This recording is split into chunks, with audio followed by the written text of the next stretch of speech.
Welcome back.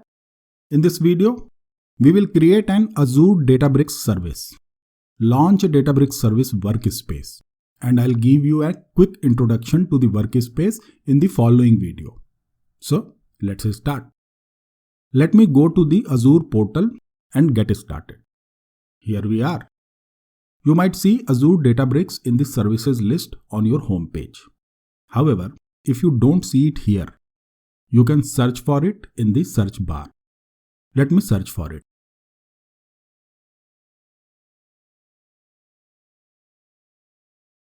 Great. So here we are on the Azure Databricks service home. If you already have a Databricks service created earlier, you will see it here. But we haven't created anything yet, so nothing is here. Let's create a new Databricks service. Click this Create button. And Azure will present you with the service creation wizard. Great. Like any other Azure service, we must select a subscription. I hope you already understand a little bit of Azure and its terminologies. Azure subscription is a container where you can group your Azure services. All your Azure services grouped in the same subscription are billed together in a single bill. So, in simple terms, you can think of your subscription as your Azure billing container. We have a free trial subscription, so you can have only one subscription at this stage. You can create multiple subscriptions for different projects if you leave the free trial and upgrade your subscription to the pay-as-you-go model. Your free subscription is good enough for learning Azure Databricks. However, if you want to learn Databricks SQL, you may have to upgrade your subscription to pay-as-you-go. Do you see this upgrade button here? You can click this button and follow the instructions to upgrade your free account to a pay-as-you-go account. If you are preparing to use Databricks SQL, you must click the upgrade button and upgrade your free account to pay-as-you-go. Once upgraded, you can come back and follow the current video for creating a Databricks workspace. Upgrading your account to pay-as-you-go will not remove your $200 credits. Your $200 credits will remain in your account and you can still use them within the first 30 days.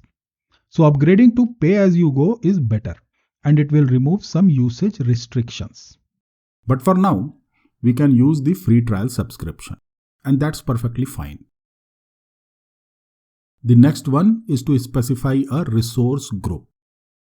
An Azure resource group is another container to group your resources such as storage, virtual networks, databases, etc. Azure resource group is an excellent thing because it allows you to manage all your resources together. What does it mean?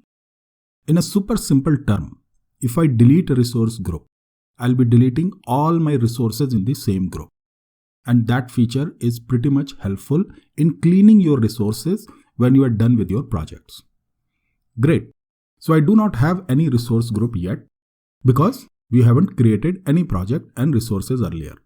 So let me create a new resource group for this project, naming it as Databricks Course RG.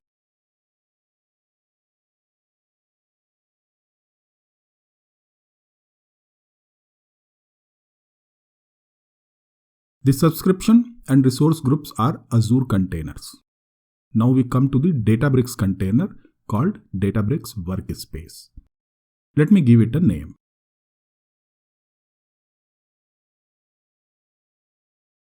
But what is a Databricks Workspace? Simple. Workspace is a Databricks environment for grouping and working with all of your Databricks assets. I'll come back to this and show it to you to get a better sense of the Databricks workspace. Then we select an Azure region where you want to deploy your Databricks service. You can choose a region which is closer to you. However, let me go for the US East region. That's too far for me sitting in India, but US East is a cheaper region. The last thing on this page is choosing the Databricks pricing tier. Databricks offers you two pricing tier options, Standard and Premium. You also have a 14-day trial, but that's not meaningful. Let me quickly jump to the Databricks documentation page and show you some differences between Standard and Premium tiers. Go to databricks.com/product/Azure pricing. Here we are. You can see two pricing tiers. The Standard tier does not give you access to something called Databricks SQL. So, the Databricks SQL is a new SQL engine powered by Databricks Photon. It doesn't mean that you cannot use SQL with Standard tier. You can use it, and I'll show you how to use SQL with Databricks Standard tier workspaces. But the Databricks SQL in the Premium tier gives you a brand new SQL workspace. And the underlying SQL engine uses a new, improved, and high-performance Databricks Photon SQL engine. Scroll down and expand this Databricks workspace to see the differences. Here we are. So you do not get SQL Workspace and SQL Optimization. Expand the Performance tab and you will see that both are the same. Go on Governance and you will see that audit logs and cluster policies are missing from the Standard tier. The most critical differences are in the security. So let me expand that also. Great. So Standard tier doesn't give you some of the security features. So you do not get role-based access control, token management, IP-based access restrictions, and HIPAA compliance. So to summarize, the Premium tier gives you two main additional features, Databricks SQL and some additional security features. However, SQL and fundamental security features are there in the Standard tier itself, and the Premium tier offers you enhanced features. Make sense? Great. So now let's come back to our Databricks service creation page. If you are learning Databricks SQL, you must choose the Premium tier. And choosing the Premium tier might not work for the Azure free account due to quota limitations. So, if you are learning Databricks SQL, you must choose the Premium tier. Let me choose the Standard pricing tier and click the Next button. Good. So now we are on the networking page. We have two options here. The first one says, do not give any public IPs to your Databricks cluster. You can mark it yes. However, let me set it to no. We don't care much about securing our clusters at this stage. The second option is for deploying your Databricks within your virtual network. If you choose yes, they will ask you to specify your virtual network and other details. That's another network security feature, and we don't care much about it at this stage. So let me set it to no. Move to the next page. You can specify encryption here, but our current pricing tier doesn't support it, so let's move on to the next page. You can specify tags for your Databricks service, but that's also irrelevant for our exercises. So let's jump to the Review and Create page. You can review all the options selected and hit the Create button. That's all. Azure will create a Databricks service for you in less than 5 minutes.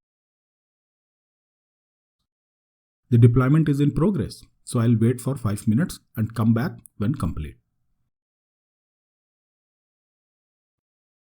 Great. So your deployment is now complete. Let's go to the resource. Here we are. This is not your workspace. This page is your Azure Databricks Workspace Management page. You can launch your workspace from here and manage access control for your workspace from here. We will keep returning on this page in almost all the lectures and launch our workspace from here. In your company, you might have multiple workspaces for different projects. However, in this course, we created one workspace, and we will be using the same workspace for all our learning, experimentation, and project. You can create multiple workspaces if you want, following the same steps to create this one. However, that is not necessary for this course. So one workspace is enough for us. Great. We will be returning again and again on this page to launch our workspace. So let me pin this workspace in my dashboard to come back here quickly. I'll create a new dashboard for this course and give a name to my dashboard.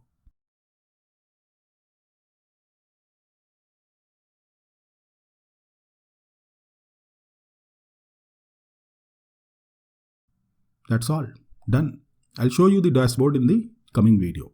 For now, let me launch my workspace and get in there.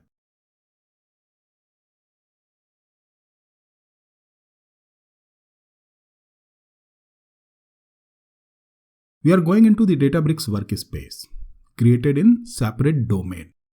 However, you do not need to log in again, and Azure's single sign-on will automatically log in you to the workspace. Great, here we are.